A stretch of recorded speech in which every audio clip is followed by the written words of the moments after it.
Jules Ferry, figure emblématique de la Troisième République française, né le 5 avril 1832 à Saint-Dié-des-Vosges. Issu d'une famille modeste mais instruite, il bénéficie d'un environnement familial favorable à l'éducation et à l'épanouissement intellectuel. Dès son plus jeune âge, Ferry montre des aptitudes exceptionnelles, annonçant ainsi le début d'une brillante carrière. Les débuts d'un visionnaire. Après des études brillantes au lycée Louis-le-Grand à Paris, Jules Ferry intègre l'école normale supérieure, où il se distingue par son engagement politique et son esprit progressiste. Sa formation académique solide et ses convictions idéologiques naissantes forgent les bases de son futur engagement en faveur de l'éducation et de la laïcité. L'ascension politique de Jules Ferry.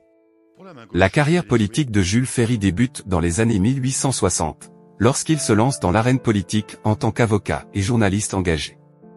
Son discours progressiste et ses idées libérales le propulsent rapidement sur le devant de la scène politique nationale, et en 1869, il est élu député à l'Assemblée nationale.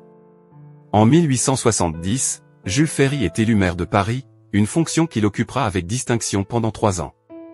Sous son mandat, Paris connaît des réformes urbaines audacieuses et des initiatives sociales novatrices, marquant ainsi le début de son influence politique sur la scène nationale.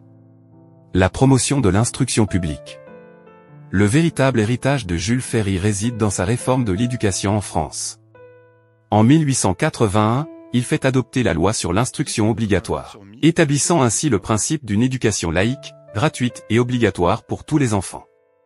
Cette réforme révolutionnaire marque un tournant dans l'histoire de l'éducation en France et consolide la place de Ferry comme champion de la démocratisation de l'éducation. L'école laïque, gratuite et obligatoire. La loi Ferry établit le fondement de l'école républicaine moderne, en garantissant l'accès à l'éducation à tous, indépendamment de leur origine sociale ou de leur religion. L'école devient ainsi un instrument d'émancipation sociale et d'intégration nationale, contribuant à renforcer les valeurs républicaines et à forger l'identité nationale française. Le colonialisme républicain. Malgré ses réalisations progressistes en matière d'éducation, Jules Ferry est également connu pour sa politique coloniale expansionniste. Convaincu de la mission civilisatrice de la France, il promeut l'expansion coloniale en Afrique et en Asie, justifiant ainsi l'impérialisme français au nom du progrès et de la civilisation. Cependant, la politique coloniale de Ferry est loin de faire l'unanimité. De nombreuses voix s'élèvent pour dénoncer l'exploitation et la violence infligée aux populations colonisées au nom de la civilisation. Les critiques mettent en lumière les contradictions entre les idéaux républicains de liberté et d'égalité et la réalité brutale de l'empire colonial français. L'héritage de Jules Ferry. L'héritage de Jules Ferry est complexe et controversé.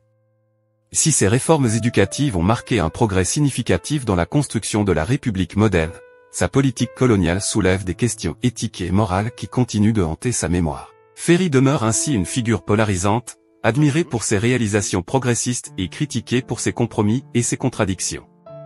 Malgré les controverses qui entourent sa mémoire, l'influence de Jules Ferry demeure indéniable dans la France contemporaine. Son engagement en faveur de l'éducation et de la laïcité continue d'inspirer les réformateurs et les progressistes, tandis que sa vision de la République moderne reste un idéal à atteindre pour les défenseurs des droits de l'homme et de la démocratie.